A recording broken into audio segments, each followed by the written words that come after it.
हमारे पास HDMR का 18x14 का ये पीस है। इसे हम आपको हाइड्रोलिक हिंजेस लगाकर दिखाने वाले हैं। हम आपको डिटेल में दिखाने वाले हैं कि आप किन बातों का ध्यान रखें हाइड्रोलिक हिंजेस लगाते वक्त। तो सबसे पहला जो ज़रूरी काम ये होता है कि जिस टक्कर पे आपने हाइड्रोलिक हिंजेस लगाने हैं वो आपने बिल्कुल सीधी धार में कर लेना उस टक्कर को। बाद में आपने 22 mm की इस तरीके से मार्किंग कर लेनी है। नेट 22 mm की मार्किंग आपने करनी है, इससे कम या ज़्यादा नहीं करनी। मार्किंग करने के बाद में आपने 3 इंच का इस तरीके से मार्क कर लेना है। अगर आपके पास ज़्यादा छोटा पल्ला है तो आप इसे 3 इंच से आधा इंच कम भी रख सकते हैं। और सुम्बी की मदद से इस तरीके से आपने इसे निशान लगा लेना है। निशान लगाने का मतलब यही होता है कि जो आपके पास बिट होती है उसकी जो सेंटर के अंदर नोक होती है उसको आपने मार्क किया है सुम्बी की मदद से, उस नोक को आपने उसके अंदर बिठाकर इसका जो निशान है उसके ऊपर लगाकर आपने इस तरीके से होल निकाल लेना है कब्जे का।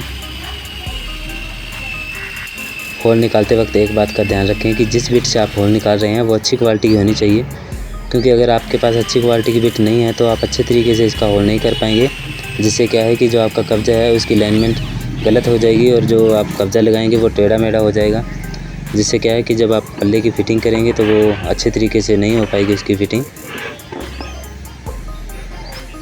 होल निकालने के बाद में मैं आगे का काम बताता हूँ कि आप किन बातों का ध्यान रखें। तो आप इस तरीके से कब्जे को लगाकर पहले देख लीजिए कि ये टेढ़ा मेढ़ा नहीं है। जो आपने 22 mm की मार्किंग की थी आपने उस निशान की मदद से इसे आप देखकर सीधा कर सकते हैं, और जो कब्जे का जो होल होता है जहाँ पे आपने स्क्रू लगाने हैं उसकी आप मार्किंग कर लीजिए पेन की मदद से। 22 mm का जो आप मार्किंग देख सकते हैं हमने उसके हिसाब से इस कब्जे को सेट किया है। तो निशान लगाने के बाद में सुम्बी की मदद से जो आपने मार्किंग किया है उसका जो होल है कब्जे का पेच के लिए, तो उसको आपने बिल्कुल सेंटर के अंदर सुम्बी की मदद से पंच करना है। पंच करने का ये फ़ायदा होता है कि जब आप स्क्रू लगाते हैं तो वो आसानी से इसके अंदर आप स्क्रू लगा सकते हैं और जो आपका कब्जा है वो भी टेढ़ा मेढ़ा नहीं होगा। जो HDMR जो बोर्ड होता है वो काफ़ी ज़्यादा हार्ड होने की वजह से इसके अंदर स्क्रू लगाने बहुत मुश्किल हो जाते हैं। तो सुम्बी की मदद से जब आप पंच करते हैं तो उसका ये भी फ़ायदा होता है कि जो स्क्रू लगाते हैं वो आसानी से इसके अंदर टाइट कर सकते हैं आप।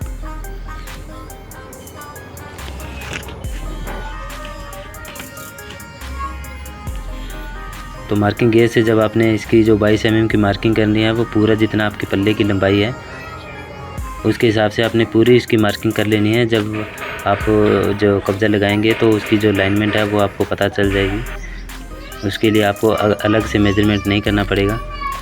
तो जब आप इसे पल्ले से जब इसे अटैच करेंगे लगाने से पहले आपने किन बातों का ध्यान रखना है। ये जो हम आपको स्क्रू दिखा रहे हैं ये कब्जे को आगे पीछे पल्ले को आगे पीछे करने के लिए होता है, अंदर बाहर करने के लिए। इसे आपने सेंटर के अंदर ही रखना है, ना आगे ना पीछे, बिल्कुल सेंटर के अंदर रखना है आपने।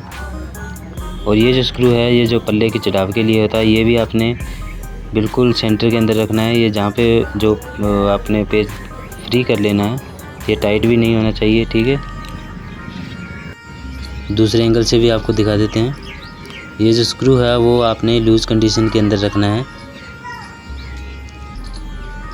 ये जो स्क्रू है इसको आपने बिल्कुल भी टाइट नहीं रखना है, तो लूज़ कंडीशन में रखने का फ़ायदा मैं आगे आपको दिखाने वाला हूँ इसका।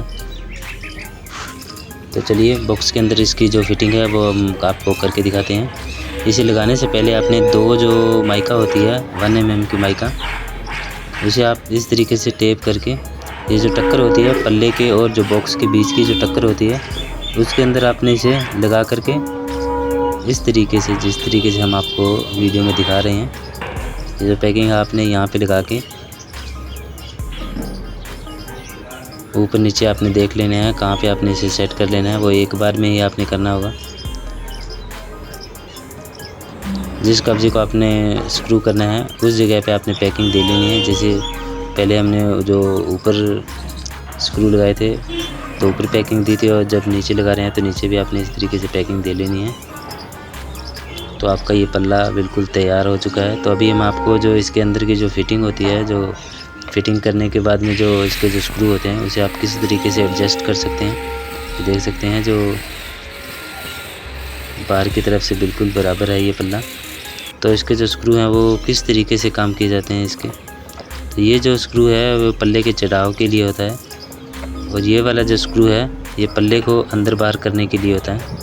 इस तरीके से आप लूज़ करके इसे इस तरीके से एडजस्ट कर सकते हैं। तो ये आपको जहाँ पे भी आपको सेट लगे उस जगह पे आप इसे सेट कर सकते हैं।